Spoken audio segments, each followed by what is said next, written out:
matter what your age, one thing is certain: good nutrition and good health go hand in hand.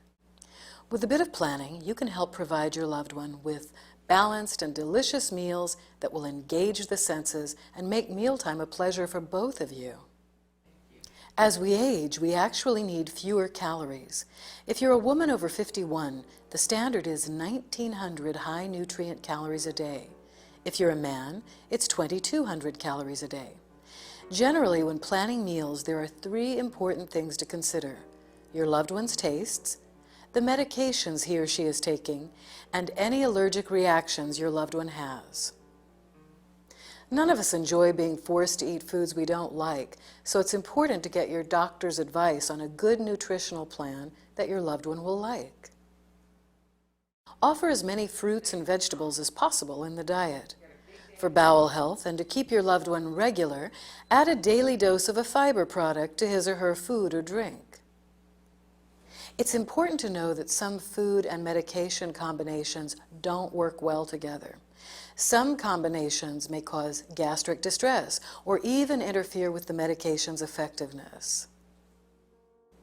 Grapefruit juice, for example, is a poor match with over 50 medications. It interferes with digestive enzymes and blocks medications from being properly absorbed. As a result, when too much medication accumulates in the body, serious side effects can occur.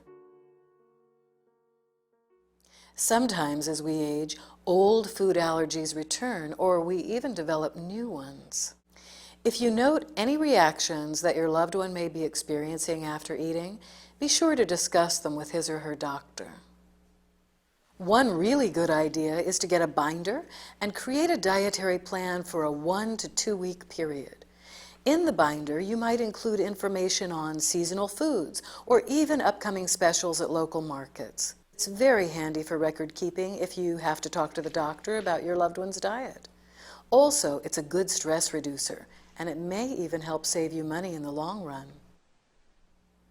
We all can become ill when food is not properly made, but it's older people or those who have weaker immune systems who suffer the most when carelessness occurs.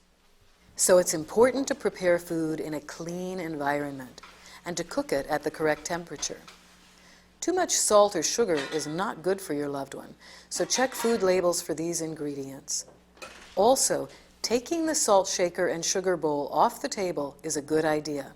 If it's out of sight, it will probably also be out of mind. There you go. What is this? That look good? Since our taste buds change as we age, your loved one may tend to accept blander foods, but you can still create interesting meals by adding simple herbs, spices, garlic, or seasonings like Mrs. Dash. If your loved one has less of an appetite, he or she may not need 3 meals a day. Healthy snacks, not too salty or sugary, may fill in for skipped meals. And nutritional liquids like Ensure can also deliver supplemental calories to help keep your loved one adequately nourished. I'm not hungry. I know, Jimmy, but you gotta eat. Okay? Patience and a nice presentation can go a long way in encouraging your loved one to eat. It's such a nice Cups, day plates, and utensils should be easy for your loved one to use. And stay away from busy dinnerware patterns that may confuse or make the food harder to see. Studies show that people with Alzheimer's will eat almost 25% more food if it stands out in higher contrast to the plate on which it's served. If your loved one has eating limitations or challenges, make sure you are especially aware of them. Trouble with swallowing can lead to choking, and if food or liquids are inhaled, this can lead to inflammation of the airway and lungs, which can then cause aspiration pneumonia.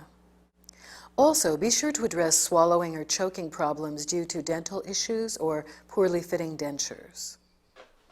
For those prone to choking, don't offer hard-to-chew foods like nuts or popcorn. These can easily get lodged in the windpipe.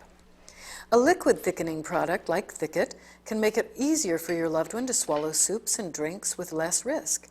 And if your loved one can only eat soft foods, a good blender or food processor will give most foods the desired consistency. There are a number of useful items made for those who need extra assistance for dining independently.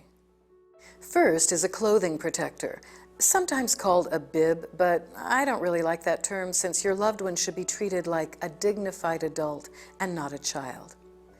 Many types of these are available through sellers of assistive devices, or if you're handy with a sewing machine, you can easily create one yourself. Special drinking cups and no-spill mugs have easy-to-grip handles and are sometimes weighted at the bottom. Bending straws in covered cups make sipping more manageable too.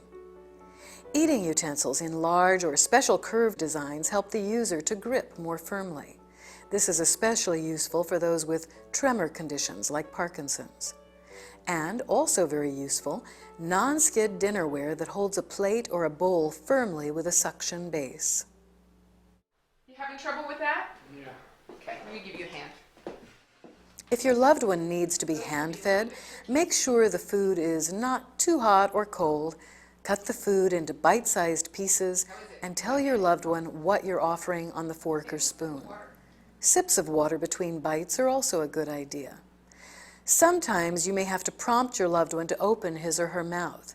If he or she rejects food or spits it out, take the meal away and try again in a little while. So finally remember, no matter what, the main ingredient of any meal with your loved one should be patience. Add a dash of planning and your doctor's input, and meals will not only be beautifully served, but so will your loved one's health and happiness.